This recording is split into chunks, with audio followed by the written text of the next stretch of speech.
Hello, and welcome to the latest installment of My Dad Listens to This Quarantine Edition. I'm Juliet the daughter. And hey, all you cool cats and kittens. Oh no!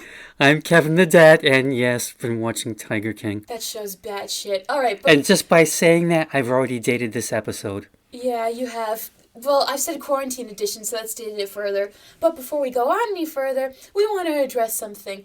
Alright, so...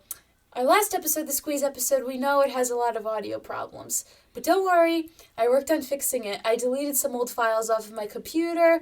I'm keeping the microphone in a different place. We record in our basement, so I'm keeping it in a place that's room temperature. I tested it yesterday during my voice lesson. That seemed to go fine. So if this episode doesn't go out fine, we're going to have to figure out a new way to do this. But for now, we're going to record the Prince episode, and then at some point down the line, we're going to re-record Squeeze. Whether you want us to or not. Yeah, because we care. We care, all right? We do this for fun, but we care.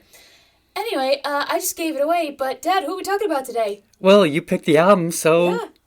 Guys? What album did you pick? We're doing the best of Prince. Dad? No, not the best the of... Very the best very... of Prince. Because you got your best, and then you got your very best. I should have worn purple for this. And purple's my favorite color, but I didn't wear any purple. Do you have any purple on you, Dad? I'm colorblind, so I don't know. I don't think you do. Is this purple? No, it's black, Dad. Oh, okay. No. Oh, I thought it was blue. No, it's black. It's not navy? It might be different under this light, but it looks navy when we go upstairs, so maybe it's just the lighting in the basement. All right, anyway. Anyway, tell us about Prince.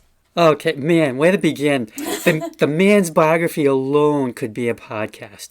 His output was prodigious. 39 albums in 36 years. And that's only 30% of his material. And some of them were 2 and 3 disc sets. I think there was even one that was 5 discs. Whoa. He won Grammys and an Oscar. Oh, for what? Best Original Song Score for Purple Rain, of course. Nice. He wrote songs for and produced other acts. Oh my God, the Bangles, Sheena Easton. Madonna. No, but he did do a duet with her. Okay, Sinead O'Connor, I know he wrote a song. Well, he already had that song, Nothing Compares to You, Yeah. and she did a cover. I mean, so many people have, covered his songs. The guy was just non-stop. He had so many aliases. Christopher, Camille, The Symbol, The Unpronounceable Symbol, Jamie Starr, The Star Company. But his real name was... Well, we'll get to that. Okay. There's other things. Yes. Wrote songs for and produced other acts. Blew away everyone with his solo on While My Guitar Gently Weeps at George Harrison's Rock and Roll Hall of Fame induction. And if you've never seen that, please watch it. Go on YouTube. I will post that video before we upload that episode. Like, no joke, he probably touched God before he went on stage and did that. It's just, he makes love to that guitar. To quote a comment on that video, Prince's guitar probably needed a cigarette after that. Seriously. And he also provided one of Charlie Murphy's best stories on The Chappelle Show. Now, do you know who Charlie Murphy is? Is he the guy who co-wrote it with Dave Chappelle? I think it's somebody else. He's Eddie Murphy's brother. Oh, okay. Or cousin, one of them. It's been a long time since I've seen this, but Charlie Murphy just would come on The Chappelle Show and tell these crazy stories about run-ins that he's had with famous people. And the one with Prince is just fall down funny, just the way that he tells it. I'm sure it's on YouTube. Wait a minute. How did you watch Chappelle's Show? We didn't have cable when I was a kid. But Mike C. did. Oh, so you would watch it over at his house. Yeah, gotcha. Kev, you gotta watch this. It was great. So Prince was all over the place, kind of like this intro. So let me try to organize this better. Yeah. Prince Rogers Nelson. That was his real name. Was born, wait for it, June 7th. That's Juliet's birthday, everyone. Yes! That's another one, right up there with Dean Martin and Liam Neeson. All right! They were both born on June 7th? Okay. Yep. Except it was June 7th, 1958, not 1999. Wait, apologies though if I blew out the mic with my surprise reaction, but that's so cool. All right, keep going. Okay. Born and raised in Minneapolis, Minnesota, and he was always loyal to Minneapolis. I mean, he built Paisley Park there, his studio complex. Never really left the place. Was just very loyal to... Well, that's nice. To the hometown, yeah. He showed an interest in music at an early age and wrote his first song at 7 years old called Funk Machine. Aww. His parents divorced when he was 10, and he bounced back and forth living with either his father or mother and stepfather. In high school, he played football, baseball, and yes, basketball, All which right. ties into the Charlie Murphy story. Triple threat. He also attended the Minnesota Dance Theater. Yes. In 1976, Prince made a demo tape that his producer took to a Minnesota businessman, Owen Husney, who got Prince recording studio time for a more professional demo. He also produced a press kit and got interest from the major labels. Husney helped Prince get a contract with Warner Brothers. Prince got creative control for his first 3 albums. Nice. His first album, For You, did okay. His second, Prince, did better. The song I Want to Be Your Lover went to number 11 on the Billboard Hot 100 and sold 1 million copies. Next came the 1-2 punch of Dirty Mind, which lived up to its title, and Controversy, which became the name of his song publishing company. Is that the one with Tipper Gore, or are we going to get to that later? Oh, we're going to get to that. Okay. He was Rick James's opening act and also opened for the Rolling Stones, Cool. which did not go well Oh. in L.A. as audience members threw garbage at him. Aw, come on. In 1981, he formed a side project, The Time, which was one of his many side projects. He wrote the songs, played the instruments, but the charismatic Morris Day, who played his foil in Purple Rain, sang the songs. In 1982, Prince released the 2-record set in 1999. Hits off that were the title track, Little Red Corvette, and Delirious.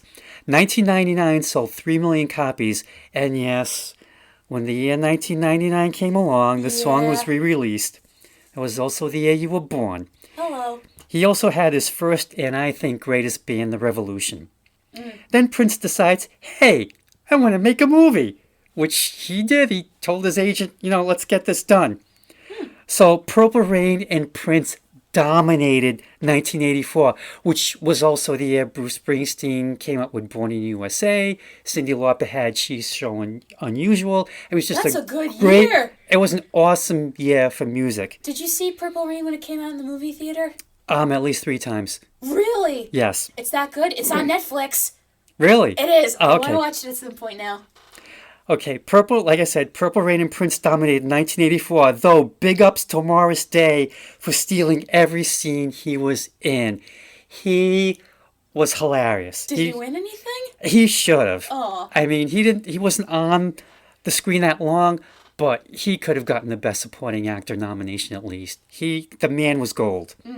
At one time, Prince had the number 1 album, single, and movie in the United States, and he was the first singer to ever accomplish that feat. Does he still hold the record? Don't know, but I bet he probably does. No one break it. The album was number 1 for 24 consecutive weeks on Billboard. Good for him. When Doves Cry, that's the song with no bass. Yeah. And if you notice, a lot of his songs don't have bass for some reason. Anyway, when Doves Cry and Let's Go Crazy both went to number 1, Purple Rain went to number 2.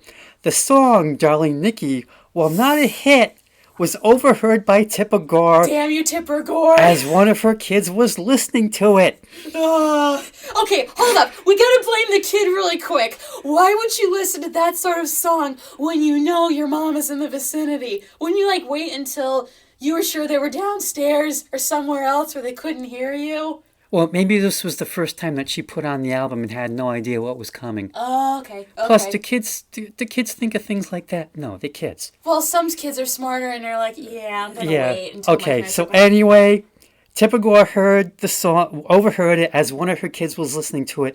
This led to her creating the PMRC, also known as the Parents Resource Music Center. Yep. Those are the people who came up with labeling albums. Parental advisory, yeah. Yeah, Yeah, explicit content. I have one of the musical theater albums I listen to on Spotify. I only have one that has that label on it, and it's Spring Awakening. I think that, and what are the ones have I listened to?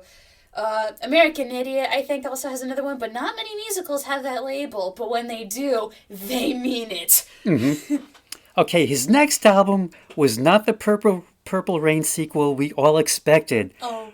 Yeah, it was Around the World in a Day was his psychedelic move, but still spawned the hits Raspberry Beret and Pop Life. Oh, so it's still good. Yeah.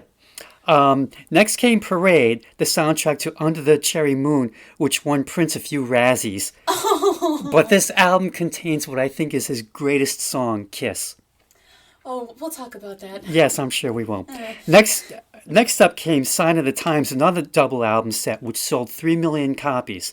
There was a tour of Europe, but not in the U.S. We got a concert film instead because he was in the middle of, like, he wanted to make another album. He didn't want a tour. Oh, okay, that's fair. So I actually saw that movie at the Avon, and that was a pretty good concert movie. I mean, some of it was like straight videos, but they were definitely concert sequences, and good movie. Do you think they'll re-release it for like an anniversary or something like that? Oh, Because I don't know how much Prince's estate has control over that sort of thing. I'm assuming it's tight, but... Well, we'll kind of get to that in a little later. Okay. After that came the very unusual Love Sexy, which was notorious for its cover, but also because he's naked, except for a well-positioned flower that's covering up Yeah. the bits and pieces. Yeah, bait and tackle, yeah. And the thing about this was, when you put the CD in your player at the time, you only got one track. Oh. So that way you had to listen to the whole album in its entirety. Prince would not allow any of us to skip songs or shuffle or get creative, anything. It was like, this is the way I made this album. This is the way you're going to listen to it. You don't like it, too bad. Tricky bastard. Yep. But I respect it. Yep. I don't think anyone else ever did that, but that was pretty clever and annoying at the same time. Oh, well, he's made his money, so, he can do whatever he wants. Then there was the Batman soundtrack, which Yeah. was separate from the Danny Elfman score. There were two different things. If you were in Shaun of the Dead, would you have thrown it at the zombies? Because they throw that CD at the zombies when they're going through his records trying to see which ones they can afford to toss. Oh, the Prince one or the Danny Elfman one? The Prince one. Which Yeah, they I tossed- would have. Oh, it was bad? Yeah. Oh. Yeah, sorry. I mean, yeah, I just... Anyway, at this point, I stopped following the man. He still put out albums, got into a feud with Warner Brothers because they weren't putting out his albums fast enough for his liking. He changed his name to a symbol in 1993 just so Warner's would have to send out a mass mailing to the media of floppy disks with a custom font. Prince began to be known as the artist formerly known as Prince, but some wag called him the artist formerly known as a genius. Ouch! Ouch! That had to hurt. Now, he also cranked out albums at a prodigious rate to be free from his Warner's contract, which happened in 1996. And also at that time, he was walking around with the word slave written on his face. But he got free of his contract, had his own label set up, and had distribution deals with so many different companies. I mean, I can't even name them all. But now he was putting out 3 and 5 disc sets whenever he wanted. Yeah, good He for just him. had like so much stuff in the vaults. He just, whatever he did, just cranked it out. He was inducted into the Hall of Fame in 2004. In 2014, he made up with Warner Brothers, who gave Prince the ownership of his masters. That's huge. That is huge. And then... In April 2016, he became ill. Allegedly, it was influenza. On a flight back to Minneapolis, he was unresponsive. An emergency landing was made. He was hospitalized, received Narcan, and when he regained consciousness, left the hospital against medical advice. Next day, he was out and about, doing some bicycling, participating in Record Store Day, buying records and whatever, and saying he was absolutely fine. On April 20th, 911 received a call asking for an ambulance to be sent to Paisley Park, Prince's studio complex. EMTs found him in an elevator and administered CPR, but no luck, because he'd been dead about 6 hours before they arrived. Cause of death was an overdose of fentanyl, which is an opioid. Yeah. He was cremated, and his ashes were put in a 3D printed urn shaped like Paisley Park. Good for him. Now, the album that we're going to pick apart is The Very Best of Prince. Now, the reason that I bought this album was I came across it at one of our local library sales for $1. Oh, come on. And Yeah. I'm not going to pass this collection up for $1. Yeah. This best of came out on Rhino Warner, and Rolling Stone, in one of their record guides, summed it up best. The single-disc Rhino collection is, for the most protean, prolific, and brilliant artist of his generation, completely useless. But then Uh-huh. they also proceeded to give it 4 out of 5 stars. Were they saying that like his music is so good you can't really contain it to one best of CD? You just can't do it in 17 songs. Yeah, okay. But That's for the fair. but for the content, yeah, 4 out of 5 stars. And I can see their point because most of these songs are the singles versions. And the thing is, like, I'm surprised that 8 minutes and 45 seconds, all of Purple Rain was included. Yeah. You only get 17 songs, so you're only getting a taste, but it's a great taste. Yeah. And you know me, Yes. I like with certain artists, I will not buy their CDs because I know someday someone's going to remaster them because in the early days I got burnt too many times. Like, I'm going to buy all the CDs. Hey, we remastered them. I'm going to buy the same CD again because it sounds better. And so that just taught me to wait because it was always going to happen. You might have to wait a long time for Prince, though. Well, I've always been holding out for remasters of some of his 80s stuff. And while doing this research, I found out that next year, 2021, Sony Legacy starts putting out reissues Okay. in February. Okay. Oh, it's right around your birthday. Happy birthday to you. Thank you. So I can't wait because Sony Legacy, they always do a good job. They really take their time. They will remaster albums. They'll do good liner notes, lyrics, and sometimes they'll give you extra songs, like maybe B-sides or what have you. So I'm hoping that they'll do like a really good best of package, like maybe a 2-disc set. Maybe did someone say a 3-disc? Who knows? But I can't wait because I think we should be able to go out in public by then to record stores if they still exist. Yeah, that's a good point. But they'll probably sell it on the internet if they can. If they can't. have Well, it I'm at just saying stores if right music now. stores in general exist between now and then, Yeah. we should be out in public by then, I'd like to Yeah, think. we should be. Yeah, if not, just get on Amazon or And order Newberry or Barnes & Noble or something. Okay, so now for the songs. All right, first one. I Want to Be Your Lover. I love the key this song is in, and right off the bat, I could tell I'm in for some poppy fun. Here's my thing, though. While I find Prince's falsetto amazing with how high he can screech, I'm not really wowed by men like Prince in this case, or Frankie Valli, whose falsetto makes him sound like a little kid. Like when Prince sings, "'Cause You Treat Me Like a Child," I think, well, you sound like one when you sing this song. Well, However, maybe that was done on purpose then. yeah, however, I know that Prince is able to play with both his falsetto and his natural voice in a wonderful way. But if he's looking to seduce me with this song, it just doesn't work. This song is more like playful flirting where you go, "Aw, this guy's cute," as opposed to, "Wow, I want him to take me out to dinner." He won't be my lover, but maybe he can bring me some flowers sometime or we can be friends.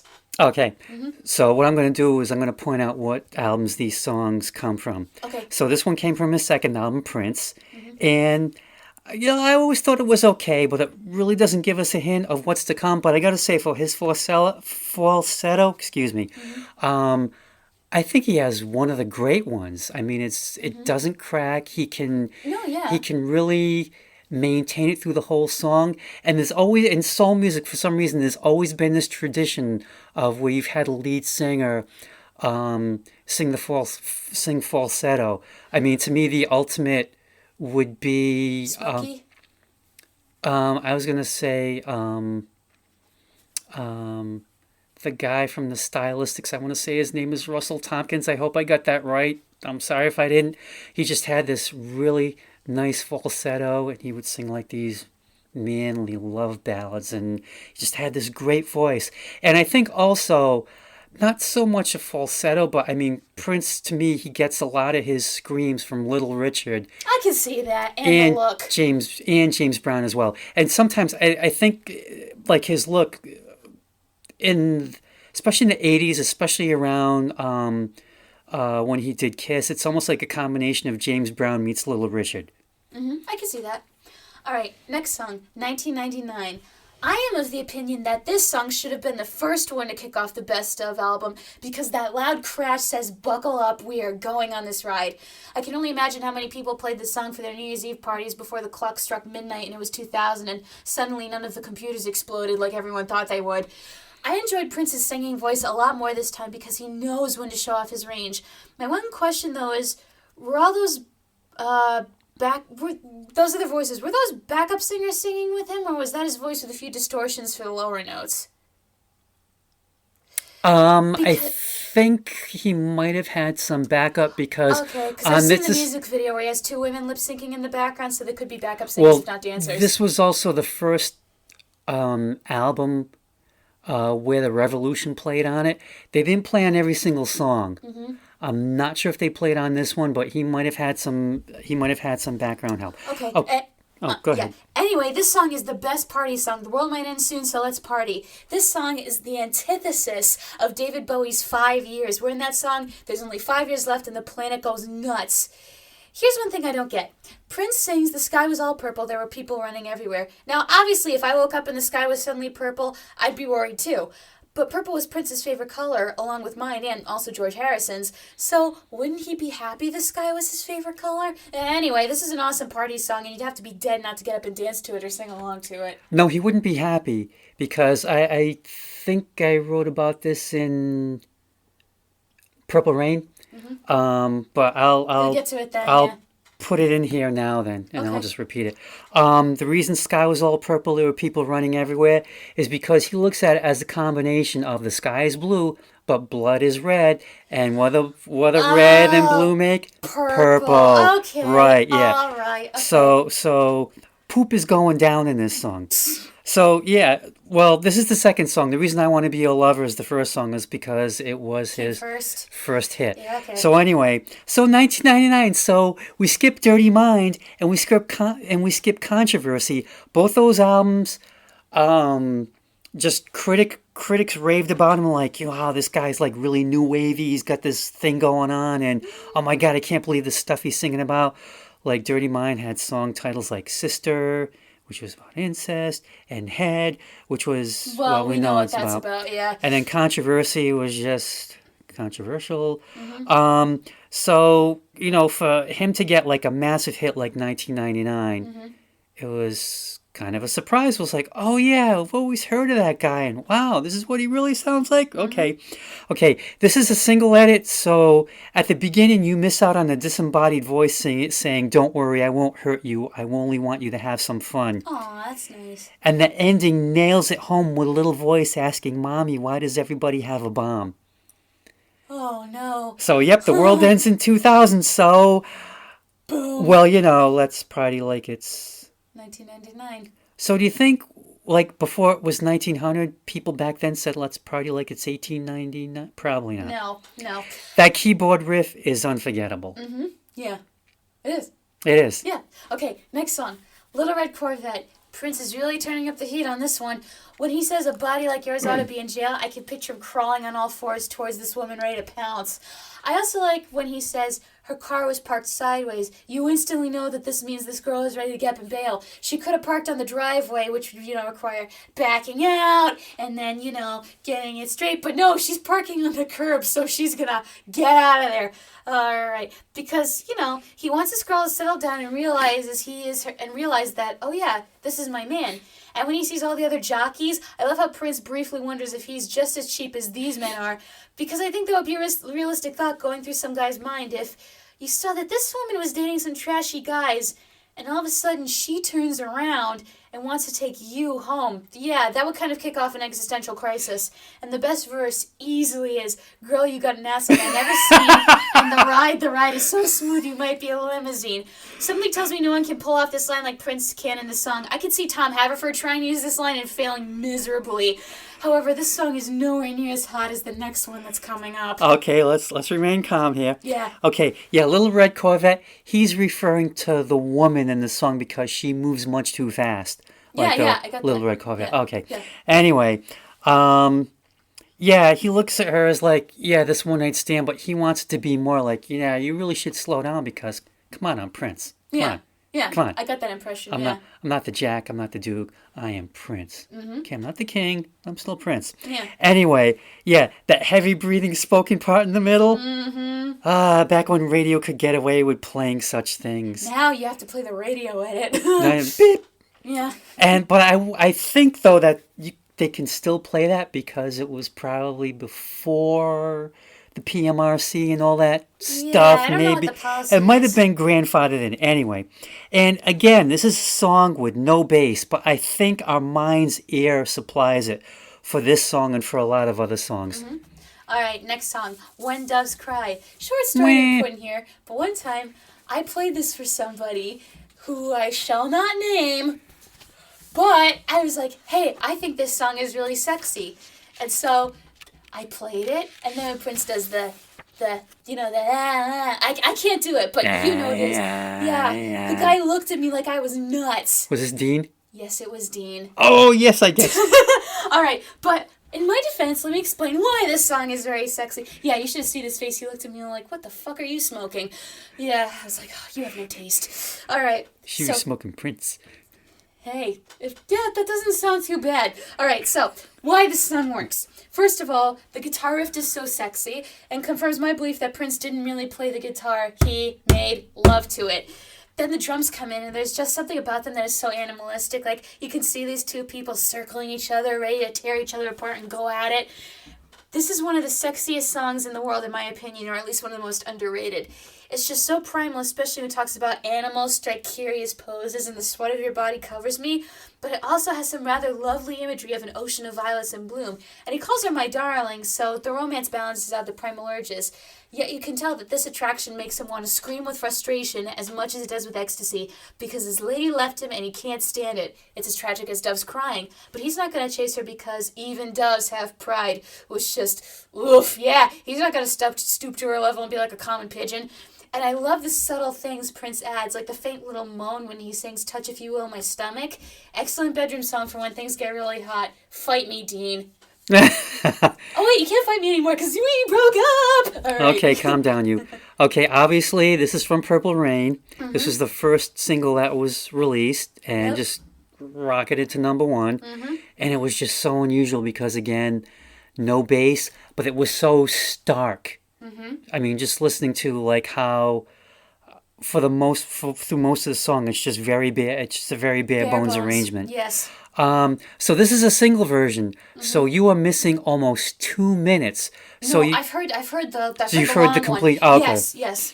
So you've heard like the keyboard solo at the end, and him just kind of like flipping out towards the end with his his screaming. Yeah, he keeps saying doves over and over. Yeah. Now Prince was asked to write a song for Purple Rain that dealt with themes of parental difficulties and a love affair, and this is what he came up with. Okay. I mean, you can definitely see the parental difficulties, like when he gets to the chorus about, maybe just like my father twofold, maybe just like my mother, she's never satisfied. Mm-hmm. Why do we scream at each other? Mm-hmm. When this song came out, everyone stood up and took notice. It was like, holy shit. Yeah. On toast. Yes. With no avocado. I mean, no one had heard anything like this. Mm-hmm. I mean, it was just so unique. And do you remember how you heard it? I want to say I probably heard it on WBRU, the college station. Yeah, back when it was weird. Like back in the 80s, they were kind of like a combination of classic rock, new wave, and a little top 40. And yeah, I heard it on there. And then it was Uncle Michael, of all people, who bought the album. Really? Not Uncle Joey? Right, I know. Wow. It was unusual. So, of course, me being me, got out the blank cassette, taped the album, saved a couple of bucks, and played it and played it and played it and played it and played it and played it some more. Just one of the most perfect albums ever made. Cool. Well, hopefully we'll be able to get it soon. Oh, I'll wait. All right, next song. Let's Go Crazy. So let me tell you my story with this song. When I went to summer camp at YASI, the Young Actors Summer Institute, in 2016, we did a tribute to David Bowie and Prince, with our finale being a medley of Space Oddity and Let's Go Crazy. We started out with Space Oddity, the stage was all lit with stars, and then for Let's Go Crazy, the stage was lit in purple. We also had an essay writing contest with our teacher, Rachel, saying that the winner would have a prize donated to whatever charity they chose. The prompt was, analyze the lyric, let's look for the purple banana till they put us in the truck. So to sum up my essay, I said this lyric meant, let's look for something so perfect and good that no one else believes in, and they'll put us away because they think we're crazy trying to find it. So I handed in my essay, and I waited until the next class, because the next class was when we were going to find out who had won. And then Rachel said that everyone who handed in an essay was the winner, and all of us would have our money donated to charity. Why? Because only 5 people handed one in. And Rachel, for those of you who might know her, and my parents know her a little bit, who has the patience of an angel and is grace personified, threw in this little barb. Quote, because I remember this was seared in my brain. It's interesting how last year, when I said the prize was a solo in the finale, I had all these submissions, but when it was something for charity, I only received these essays I'm holding right now. And as a 17-year-old, I was very proud of myself that day. And I don't know if it was because I handed one in, but I did end up getting a solo during the Let's Go Crazy part where I got to say, a world of never-ending happiness. Anyway, back to the song. The opening monologue says... I have a question. Yes. So what was your charity?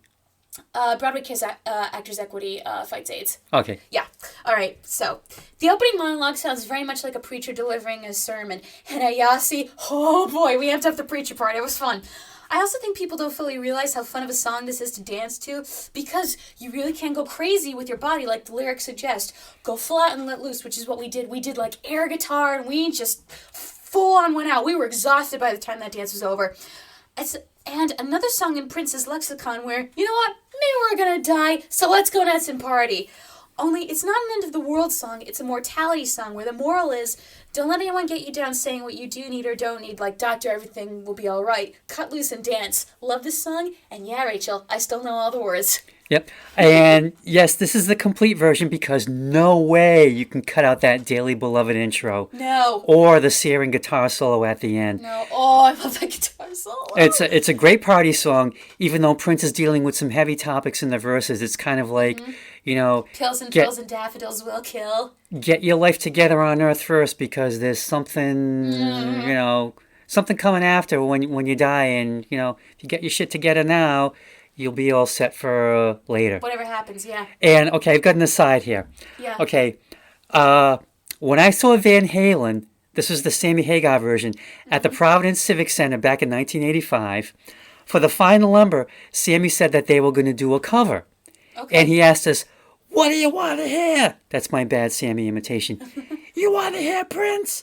And people in the audience started booing, at which point Eddie Van Halen ripped into the solo at the end of Let's Go Crazy to prove what fools the booers were. Good for him. I mean, he just nailed it. And I'm sitting there like, oh shit, this sounds so great. And you were there to witness it. Yeah, and I will never forget that. Cool. And they ended up doing a cover of Led Zepp's Rock and Roll, by the way. Also, where was this? At Great Woods? No, I just said the Providence Civic Center. Sorry. Known to you as The Dunk. The Dunk, because Dunkin' Donuts bought the naming rights, and it's Rhode Island, so of course we get stuck with the Dunkin' Donuts Center, a.k.a. The Dunk. Well, we're Dunk addicts over here. We're Dunkin' Donuts addicts. I'm not surprised. Yeah, but anyway, that's just like one of those great music moments I will never, ever forget. Oh, so, fun fact, the Dunk is where my graduation's going to be. Okay. Rick holds them at the All Civic right. Center. So, thank you, Eddie Van Halen. Thank you, Eddie. All right, next song, Purple Rain. I remember when Prince died, people and their mother everywhere were covering the song. And the NFL uploaded Prince's performance of this song at the halftime show where the rain was pouring on their YouTube channel. Now, one of the good covers I heard at the time was done by the cast of The Color Purple on Broadway with Cynthia Erivo and Jennifer Hudson. However, in that video, you can tell Jennifer Hudson, who is also friends with Prince, is jealous of Cynthia's performance with her effortless vocals and riffing. There's even more tension when Jennifer Hudson takes off her jacket to get the audience to cheer. It's tense. Anyway, back to the song. To be completely honest, I think I would like the song more if I was depressed. Because when I'm in a cheery, happy mood, the impact of this song is lost on me. But if a loved one or a best friend died, I would not stop playing this song over and over. It would probably be on an endless loop. Hell, the tone of the song is a eulogy. What makes it stand out from the rest of the songs in the album, at least subject-wise, is that Prince isn't singing about the death of a lover. He's singing about the death of a friend. Maybe they were lovers at one point, but losing a friend whom it seems like he was so close to and just wanted to make happy even though they were troubled, that just sucks. However, what I did not like about the song was the fake ending. You think it's going to end on this happy, triumphant note, but it doesn't. Now, when the piano keys began to play, I thought they were a nice touch, sounding like rain droplets plinking on the ground. But then the song went on, and it became a funeral dirge. And, maybe that was the point. But I would still have preferred a more concise ending to the song. For me, as soon as I heard that this ending was going to keep going, I thought it was going to be like the secret ending at the end of Sgt. Pepper's Lonely Hearts Club Band, at the end of A Day in the Life, where John starts doing babbling noises. But that wouldn't have fit the song if he tried to do that. Still, the current ending doesn't hold up well, in my opinion.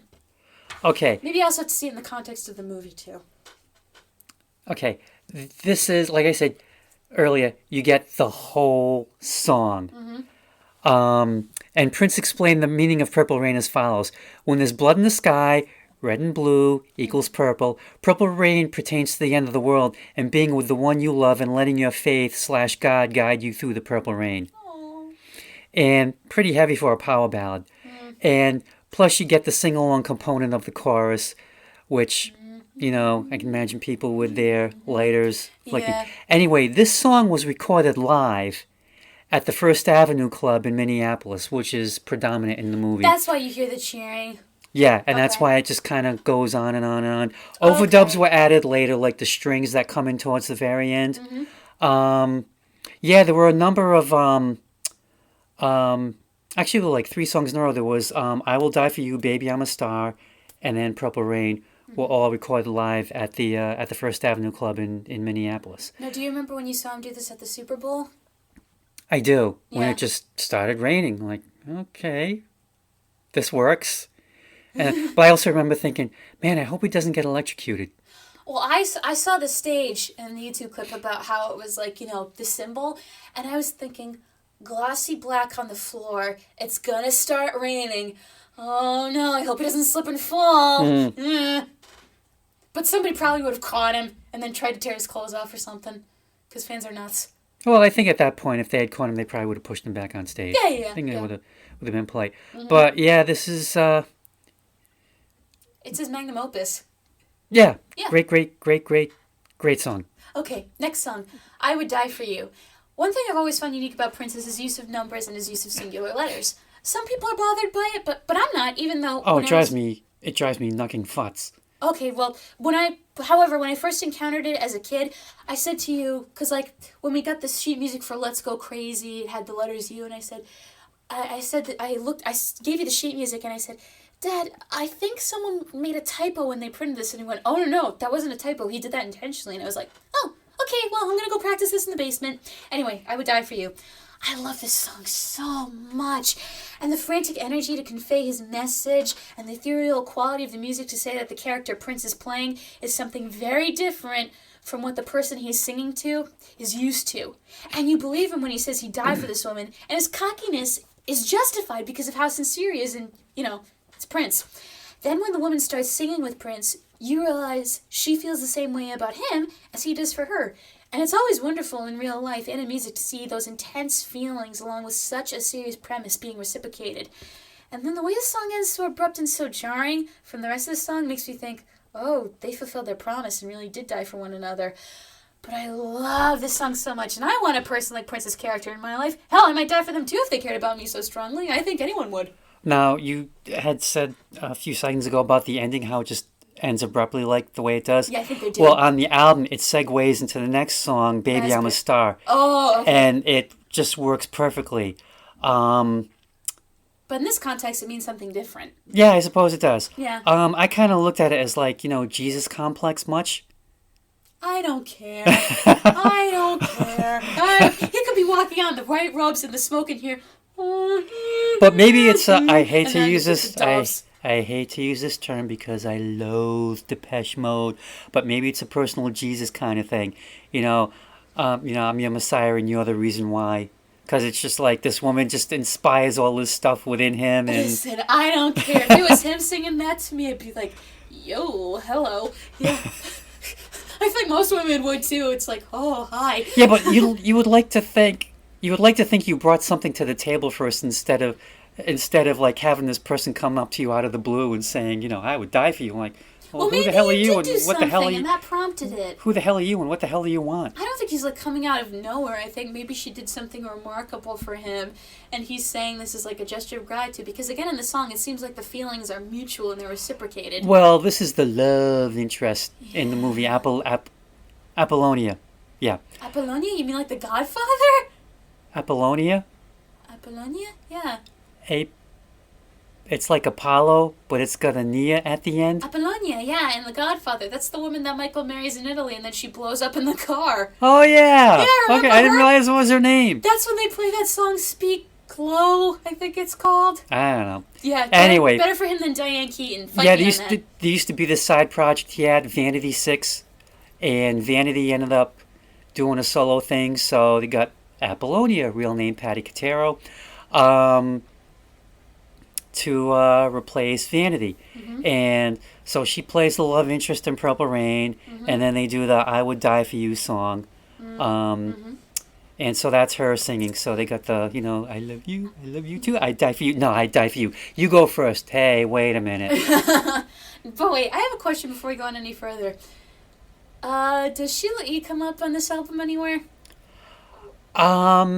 No, she does not. She had her Glamorous Life album, and then she started appearing on his albums more. I think starting with Sign of the Times and forward. She wouldn't be on like every single song, but she would play on a few here and there. Okay, all right.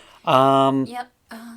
So yeah, like I said, I mean, good song. I mean, interesting arrangement, and yeah, he's definitely. I guess looking at your point of view, yeah, he's definitely dedicated to this woman, like you said.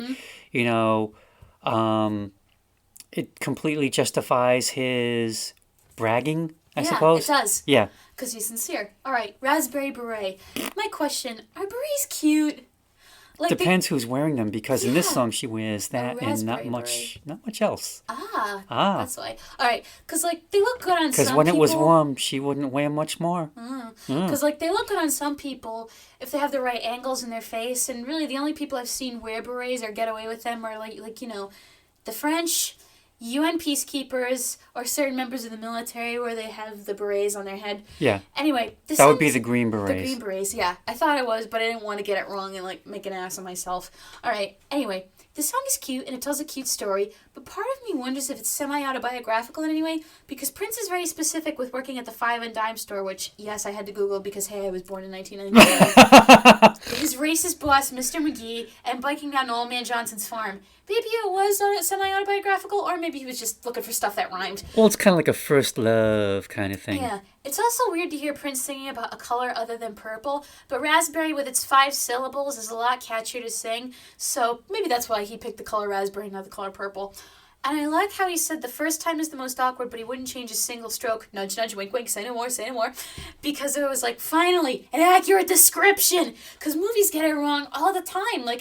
People made articles about it and write about how movies romanticize sex. You don't need any, assistance from certain products, or you don't need to warm up. They're movies. They're not real. I know, but it's always funny. But Prince isn't playing around with us in this song, so Prince, thanks for being honest.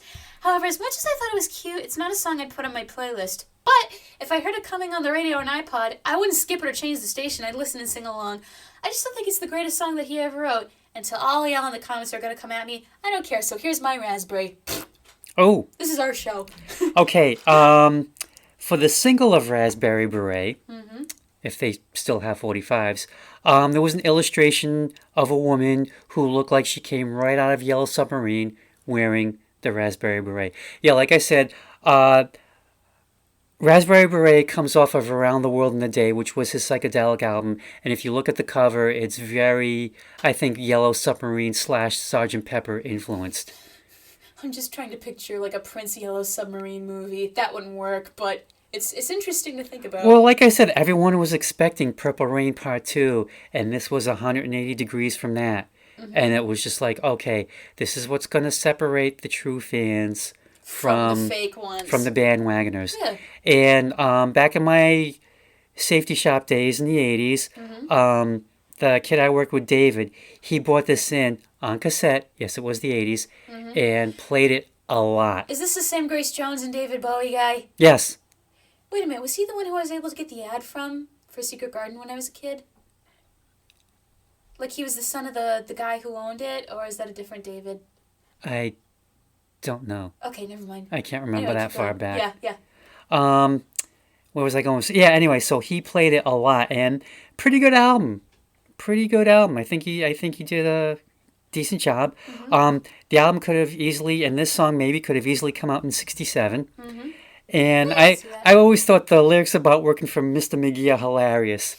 Told me several times they didn't like my kind because I was a bit too leisurely.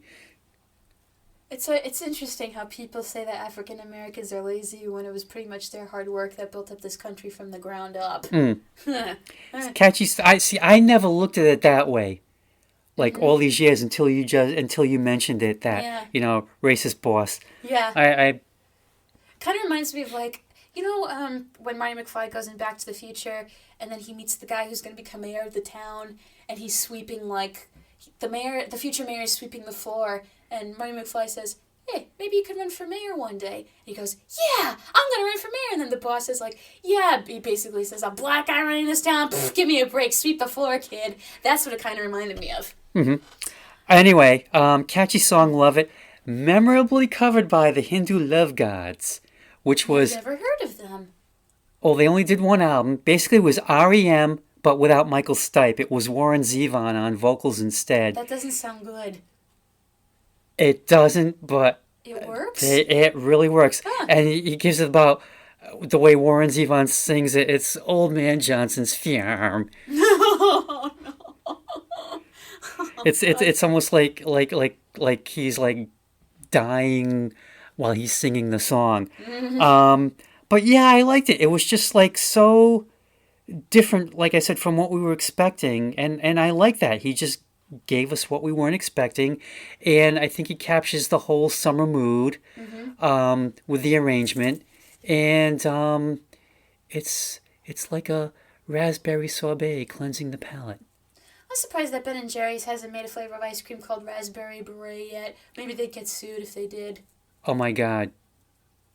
Raspberry sorbet. Yeah, that could work. Yeah, They'd get sued. Depends if whoever owns Prince's catalog is hurting for cash. I mean, they made a musical called World Peace with John Lennon's art on it. So Yoko probably was like... gave them permission for that. Oh, there's a shock. All right, before we get into and it was trouble. Also Cherry Garcia. Yeah. Which cherry flavored ice cream? I can't do that. Either. All right, next song. Raspberry beret ice cream. I think I could get behind. I think I could too. Yeah, they'd probably make it with like some of their non-dairy ones that they have now. Anyway.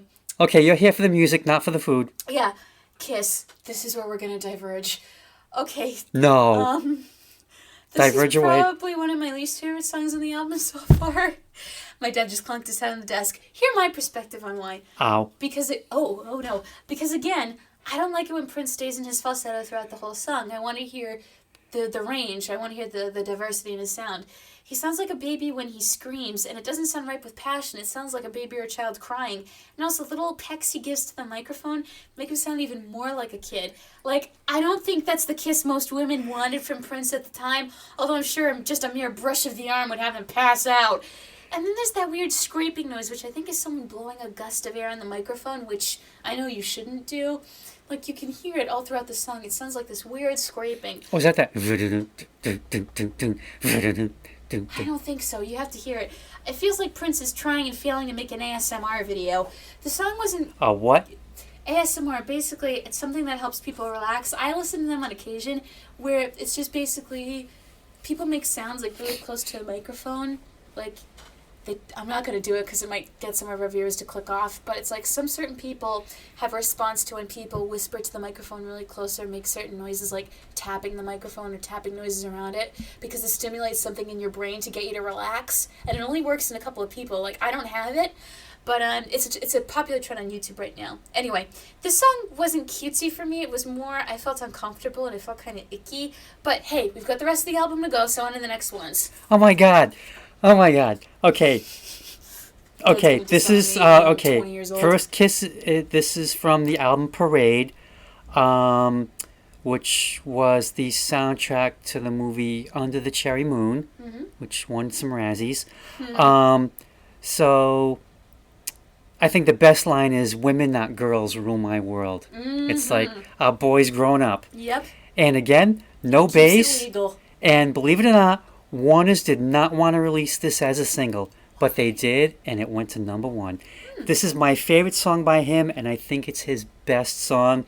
It's just, there's something, it's just the arrangement. It's just so stripped. It's just so stripped down to the essentials. It kind of reminds me of like James Brown back in like his late 60s when he was doing stuff like Sex Machine, just like paring funk down to the essentials. Like it's not glopped up, it's just so bare, but it just works so well.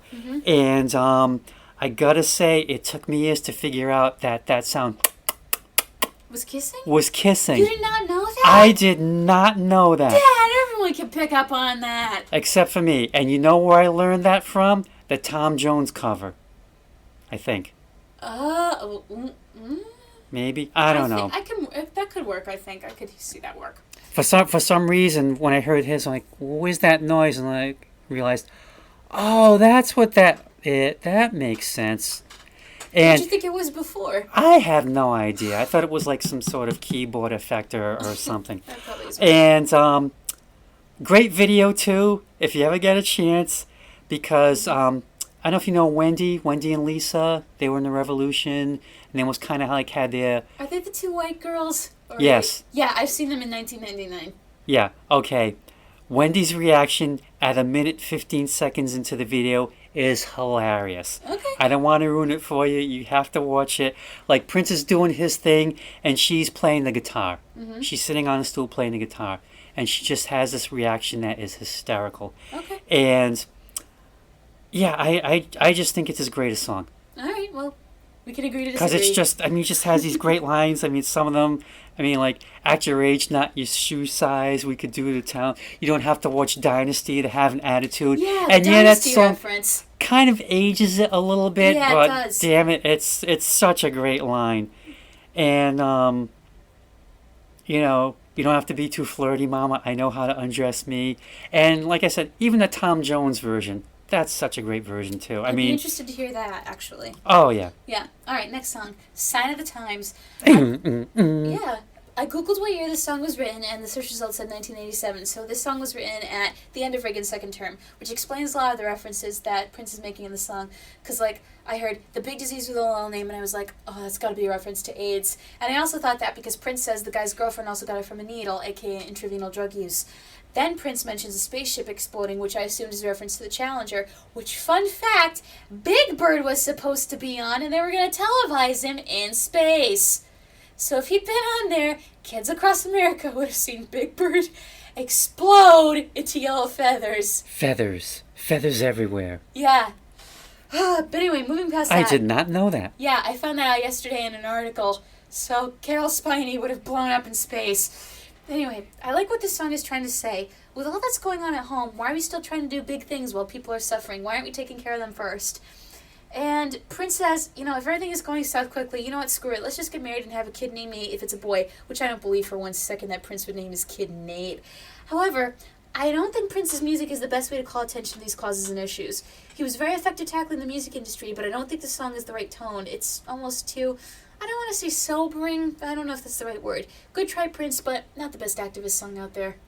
I'm going to disagree with you on that. Okay, well, there's something coming up later. Okay, that I'll obviously get this is from the double album of the same name. to. And I always looked at Sign of the Times, the album, as Prince's White Album. Because there's a lot of different musical styles going on.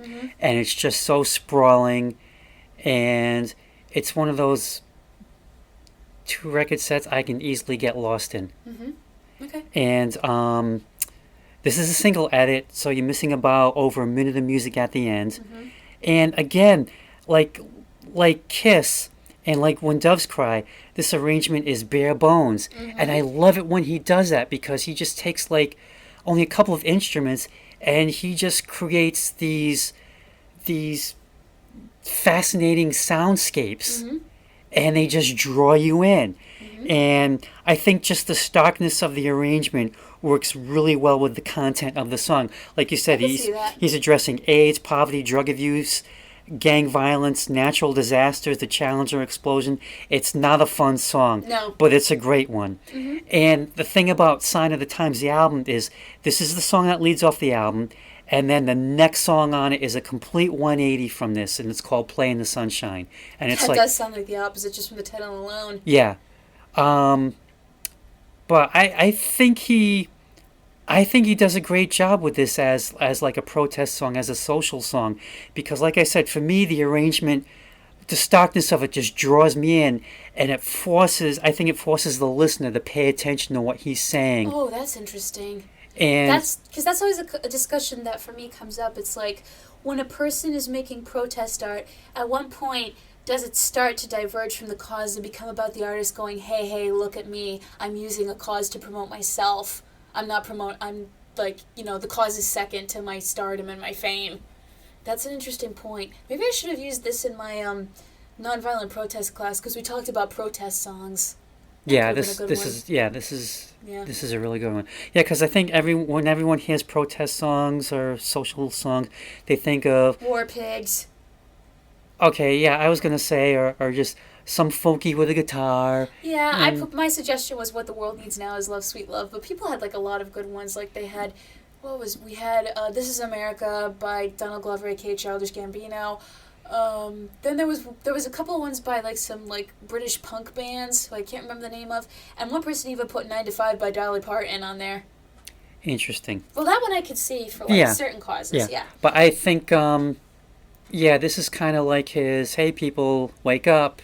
Mm-hmm. Like you said, What's I mean, going on? we're Why getting are we distracted. Yeah. We're getting distracted by these other things. And the thing is, it's like this song could come out today, and minus the Challenger explosion, It would still make sense. Yeah. Unfortunately, it's still relevant. Yep. All right. Next one. You got the look. I'm sorry. The opening strings and synths sound like the Halo theme is about to play, but maybe that's just me. I think what impresses... Hey, this song came before Halo. I know. Wait, how do you know about Halo? Because you just mentioned it. Do you know what it is? It's some computer game. Close enough. It's a video game. But have you heard the opening song to Halo? Maybe. Alright, listen to this after this episode's done. That's our homework. I gotta watch the Kiss video. You gotta listen to the Halo song. Fair? Okay. Alright. Okay, so I think what impresses me most about this song is how Prince lets this woman sing, considering, you think Prince is the star, so that's a very gracious thing whenever stars let other people sing on their albums if they don't have a name yet. I always think that's a very nice gesture. Yet there are 3 things I want to talk about. Why does the robot talking about the World Series of Love sound like Tom Haverford? Yeah, and why is it a robot? And my last thing is, I strongly object to lovemaking being referred to as ramming, because ramming sounds like it hurts, like he's gonna ram it in there. Ow! Ow! That just sounds like it hurts. But the other questions are pretty fun to explore. I think the reason why this song doesn't work for me is that it doesn't feel like they're playing a game with one another like the World Series of Love. They're just complimenting each other. Then again, that could be the game, so you can give the best compliment before they get into bed. But if they were looking for a flirtatious tete-a-tete, I think they kind of missed the mark. Okay, this song opens up disc 2 of Sign of the Times, and I love the baseball metaphor, boy versus girl in the World Series of Love. Slamming! No slam. And Prince gives himself the credit of Camille on vocals. Camille was his alter ego, who basically was his voice just a little sped up. So I don't know if he sang it that way, or if he would just lay down the vocal tracks and just tweak them just a much to make Probably a the fast-sounding second one. Prince. I mean, he has the range to do it, but studio trickery would give you a better result. And that is my girl, Sheena Easton. Oh, your what do you call it? Your celebrity pass, yeah. Yeah, Uh-huh. yeah. It's never gonna happen, so I think the marriage is safe. Yeah, but if it did. She's uncredited on vocals, but everyone knew it was her. I mean, she was big. Yeah, she's big in the 80s. Was this before Your Eyes, For Your Eyes Only, or after? This was after. Okay. Oh yeah, and I love how she gets sassy with her "Oh please" comment after Prince says, "Ladies and gentlemen, the dream we all dream of," and she's like, "Oh please," and then this song is straight up balls to the wall, shaking the foundations, sex. Well, yeah. I mean, because when Sheena's singing on the chorus, it drives home about, your body's heck of slamming. If love is good, let's get to ramming. And is like, gee, did they even have time to put on any protection of any sort? I mean, this is just. Yeah. You walked in, I woke up, I never seen a little girl look so tough. You got the look. You got the look too. Let's look together. Ah! Yeah. And correct me if I'm wrong, but I think the ramming term. I'm just guessing here, but maybe from like two things. One, like, when those rams butt heads in the mountains. Oh, yeah, yeah. Or the other thing I just thought of was like back when you had to like, do the musket drill and you had to like put the powder in and you had to get that rammer to like. But it's still ramming and that sounds like it hurts. Well, this is like hardcore. Oh, okay. Well, in that case, yeah, that makes sense. This is like they're not fooling around. This is like straight up must be 21 or over. Never mind 18. There's probably some toys in there or something. You got fluids everywhere. This is just. I wonder if there's any ropes on the wall. I don't know. Let's not think about that. All right, next song, Alphabet Street. Not too much to say about this song for me. None of it is really catchy until this guy starts rapping, "Put your love down there when you want to get shot." The most I can gather is Prince wants to pick up a girl for a nice little joyride to Tennessee and eventually marry her so they can make their walk on the world together. But then I think he gets lost going down Alphabet Street. Like, he gets distracted and doesn't leave and even stops to watch a woman have sex with someone else. I don't know. It's an interesting puzzle to solve. The woman rapping was very good, and then the heavy breathing of A, B, C. I'm not going to do it full out because I don't want to make anyone uncomfortable. No. I could see them in bed together panting while she teases him, like hanging over his head and like getting lower and lower. It felt like a very intimate moment. It's not a song I listen to over and over, but I'd be fascinated to hear what other people think this song means. Oh, okay. Because when I Googled the lyrics, it said, "Did you mean Alphabet Street lyric interpretation?" I was like, oh, it's one of those songs. Huh. Well, this is from the album Love Sexy, Mm-hmm. and I have no idea what this song means. Yeah, but for me, it's a catchy tune, Mm-hmm. and that's Cat Glover doing the rap. Mm-hmm. Yeah, Cat. And and when she recites the alphabet, she only makes it to F. For Yeah, because she gives it the old F, it. Yeah. Oh, okay. I mean, for me, it's a catchy song. It's one of those where it's like I've sort of paid attention to the lyrics, but it's still, I have no idea what this is about. Prince still be tripping, I guess, from like, maybe going back to around, maybe getting psychedelic again.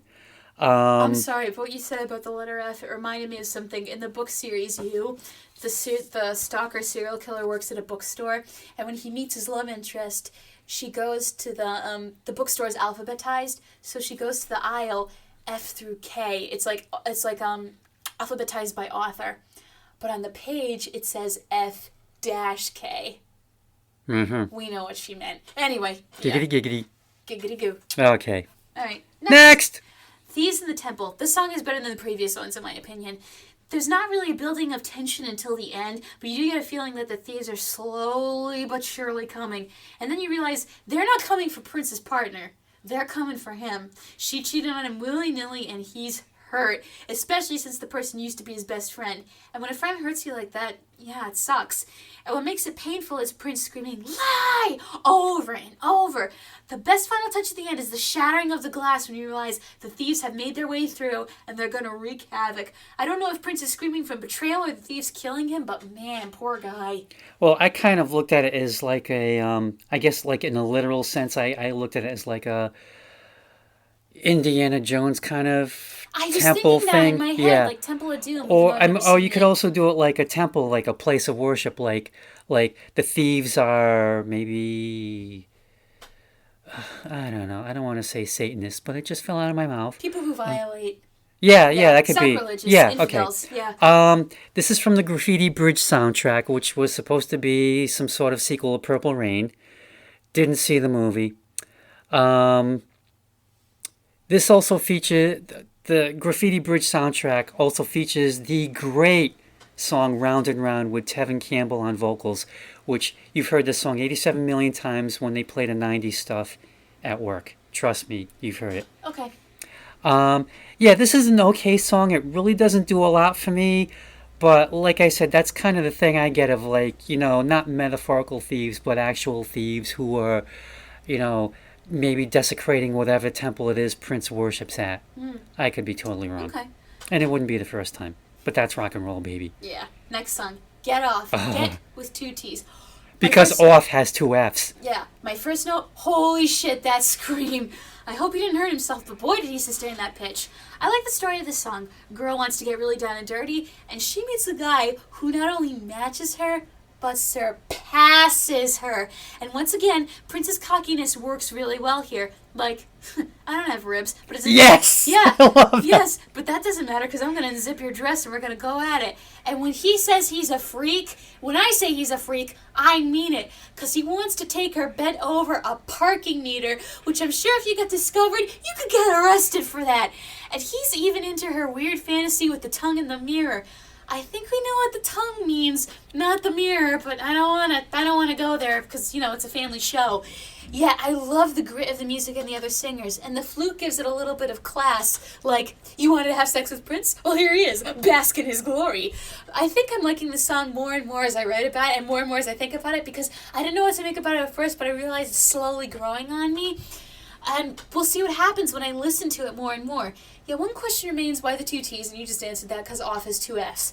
Well, yeah, I was about to say, someone on the internet has probably found a quote-unquote deeper meaning behind the title or something. Mm-hmm. Yeah. Okay, now this song and the rest of the songs on this album are from Diamonds and Pearls. And the songs on this album are all credited to Prince and his new band, the New Power Generation. Yeah, I saw that on Google. Yeah, and this song just has a stomping beat. Mm-hmm. Love it. Well, and it's like, yeah. Yeah. And absolutely nasty. Not nasty. Nasty. Yeah. And hilarious lyrics. Like you mentioned the ones about the ribs. Oh, that always gets me. And he also gives a nod to James Brown because he paraphrases his song, paraphrases part of his song Mother Popcorn. Oh. Gotta be a mother for me. And yeah, because he says something about, something that James used to say. Oh, okay. That's what the reference is to. But yeah, this song is just like I need to take a shower after listening to this song. Well, I just love it, and every time I hear it, the more I hear it, the more I love it. I will never get tired of this song. Well, I feel the shower thing with the next song, Cream. As soon as I heard the moaning, I realized cream meant exactly what I thought it did. He's using the word as a command, but he's being very smart about it by coaxing her into it and reminding her of what she can do. Now, the music sounds innocent, but we know damn well this song isn't. It's far from innocent. In this song, Prince is a gentle lover because he knows how to play a woman to get her to do what he wants. Not in a controlling or abusive way. That's not what this is about. Just that he's very good at pleasuring this person and getting pleasure from it. However, hearing the word cream over and over can get to you at a certain point, and I wrote this in my notes. Maybe don't listen to the song if you haven't just finished eating lunch like I just did. And the worst part was I had that soup we had left over. Oh, no. So I'm just sitting there with that creamy soup sitting inside of me, and I'm hearing Prince go, cream, over and over, and I'm like, oh, God, I gotta stop. I gotta stop. So yeah, listen to this song on an empty stomach. Don't eat anything before you listen to this song. Yeah, don't eat chowder or loaded baked potato soup. Yeah, you'll feel nasty. Yeah. No, you'll feel nasty. Oh, my God. Oh, yeah. This song would not have been out of place on Dirty Mind way back when. Mm-hmm. And, yeah, it's an okay song. And, is that a real bass I hear? Could be. Mm-hmm. And the thing is, while I was doing research, I read how he got his inspiration for this song, and it was one of those things, once you read it, you can never unread it. He was, how shall I say,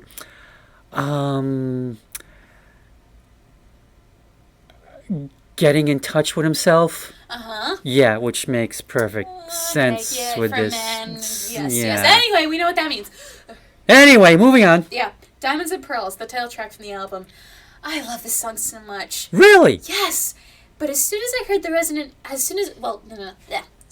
pardon me. As soon as I heard the resonant chimes and their hum, I felt so relaxed and at ease.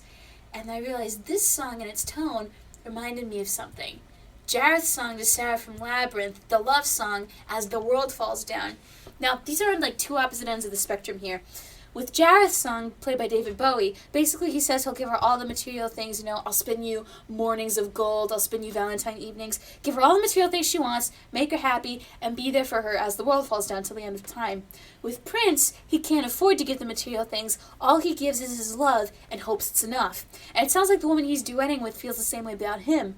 This song comes across like a love letter, and something tells me Prince would try to give her the diamonds and pearls if he could afford to. He can in real life. Oh, he could.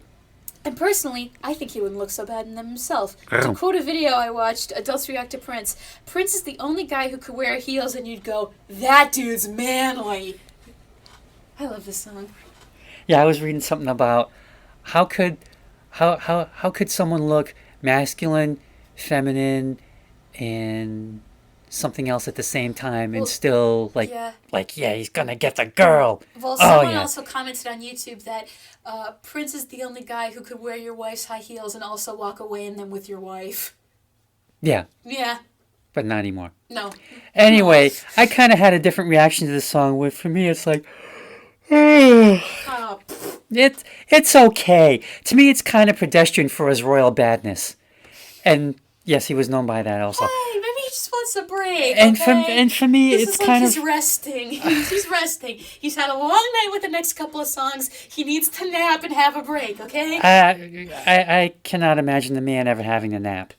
Anyway, the part that for me really clunks up this song is when that woman comes in and gives it the old D to the I to the A, and I'm thinking, oh my God, she's not going to spell out the entire word diamond, is she? And she does. I'm thinking, I thought it was cute. oh my God, this is so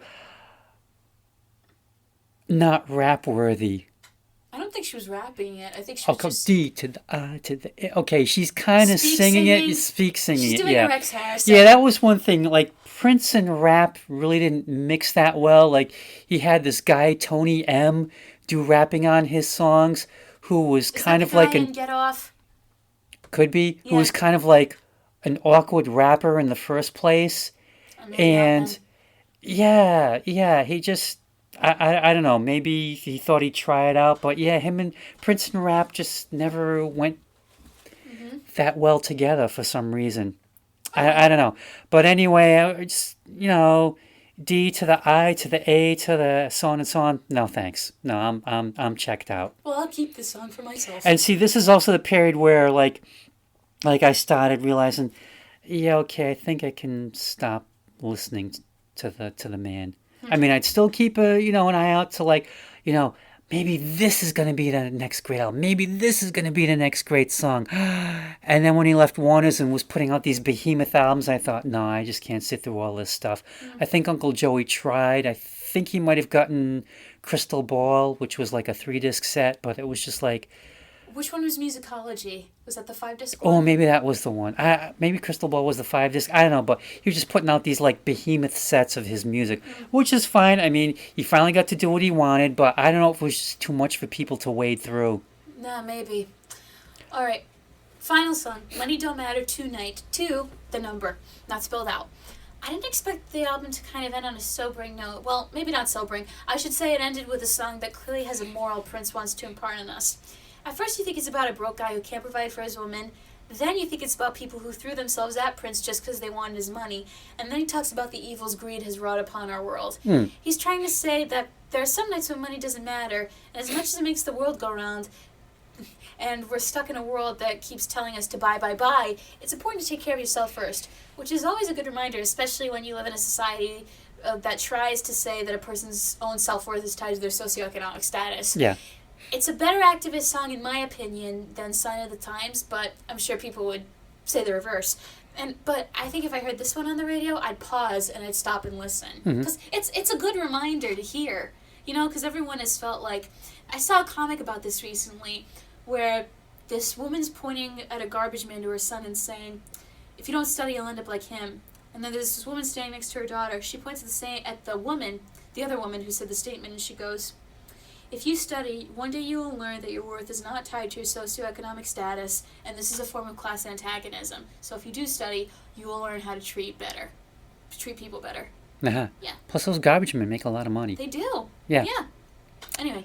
Anyway, okay, so Money Don't Matter Tonight. This is the fourth single from Diamonds and Pearls, which was the same number of songs from Purple Rain that are on this best of. So you have two albums make up half of this best of collection. And, this is actually a pretty good song. I think it's pretty straightforward musically, and I think maybe he did that just to get his message across. About, the lyrics are pretty deep about money and greed. And, like you said, like I way how it starts off with, this guy, gets the card and now he's got 22, so he just lost everything, but he just says, money don't matter tonight. And I think it's like, getting people to realize, or there are some people out there who realize, yeah, okay, I lost that, but, that's not what counts. That's not what matters, yeah.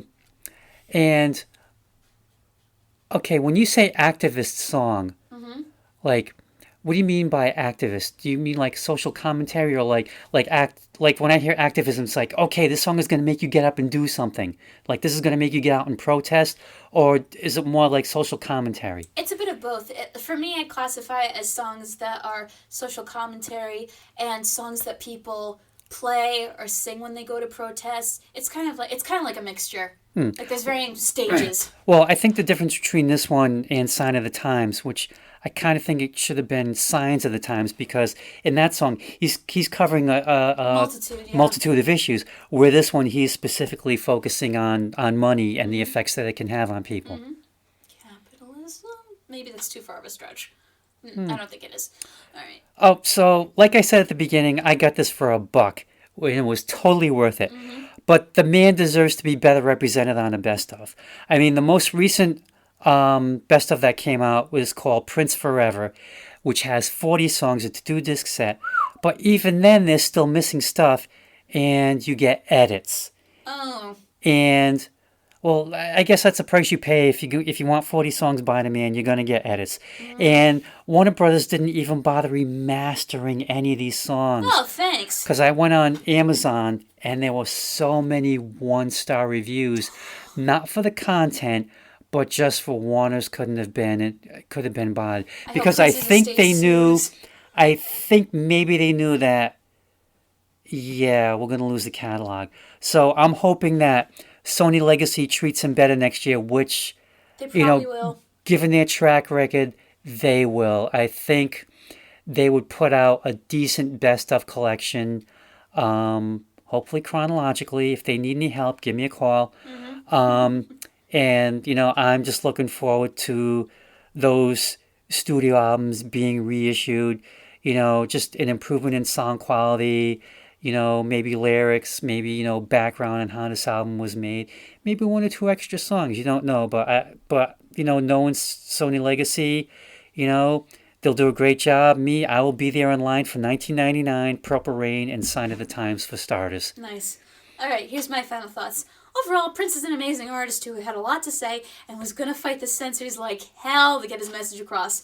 Whether you like his deeper songs or his songs about getting down and dirty or his party songs, it doesn't matter because you're enjoying his music, and I think that's all he wanted from people. I think that's what any musician wants from anyone.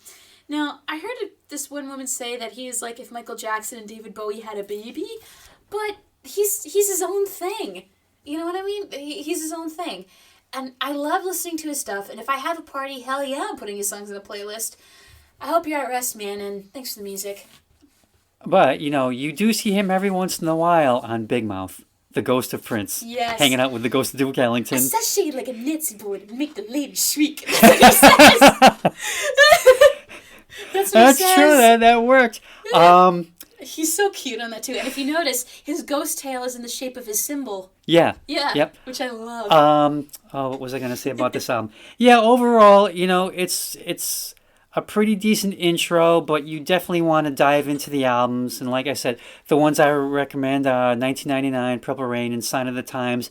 After that, you are on your own. Yeah. But I suppose these days with you kids out there, doing your song downloading or whatever, you can pick and choose what you want instead of sitting through a whole album. Also, I kind of want to see. I remember after he died, Fox re-aired this episode. I guess he was on that show New Girl. Yes, he Zooey was. Deschanel. And I remember seeing the trailer where it's just Zooey Deschanel, Prince sitting in the middle, and this other guy, and they're all looking at him like, oh my god, I can't believe you're here. And he just looks at them and adjusts his sunglasses and keeps looking forward. And there's some clips online that you can find, but I want to see if I could see that episode, because apparently that's one of their best rated ones. And again, they re-aired it when he died. Oh, yeah, so. because he's on it. And you'd wonder, what the hell is he doing on a sitcom? Oh, there's got to And be a why reason would he? why. Yeah, why would he be on this? Hey, maybe he's a fan. You don't know. Yeah, it could have been. I mean, I never watched the show, so We'll or see. maybe they were fans or something. All right. But anything else? yeah, there was something, but I can't remember what the heck it was. Eh, It'll come to you after. that's okay. As soon as we end this episode, I'll remember it. Yeah. Maybe we might make a mini video out of that. Oh, wait, I remember. All right. All right, as always, thank you for listening to another installment of My Dad Listens to This. If you like this video, please press the like button. If you don't like it, too bad. We're going to be making more, especially now that we're in quarantine. If you want to know when future episodes come out, please hit the subscribe button or tap the bell if you want to be notified right away. If you have any suggestions or specific comments for us, please leave a comment down below. And if you follow me on Facebook, I post the episodes on Facebook. If you follow me on Twitter, I post the episodes on Twitter. If you follow me on Tumblr, on the My Dad Listens to This Tumblr blog, I post the episodes to Twitter. On Tumblr, excuse me, I already said Twitter. And if you are friends with my dad and you want to get the episodes through him, I can have him email them to you. And alright, so hopefully this recording went down better. I think it will. We won't know until we click the stop button, so please say a prayer that this will be okay. And we will be back next time for another album to pick and gripe about. I'm going to look for some fun stuff that we can listen to during quarantine, stuff that isn't too heavy that, will help the time go by. Yeah, because, I really hope this comes out too, because at this moment we're like 82 minutes into this, and I don't think we could do this all over again. No, we can't. We could do the squeeze one all over again, but we can't do this. Yeah, so everyone stay safe and let's go crazy, but indoors. Let's go crazy, but while you're going crazy, stay 6 feet away from everyone and wash your hands. Take care, everyone. Bye. All right. Hold your breath.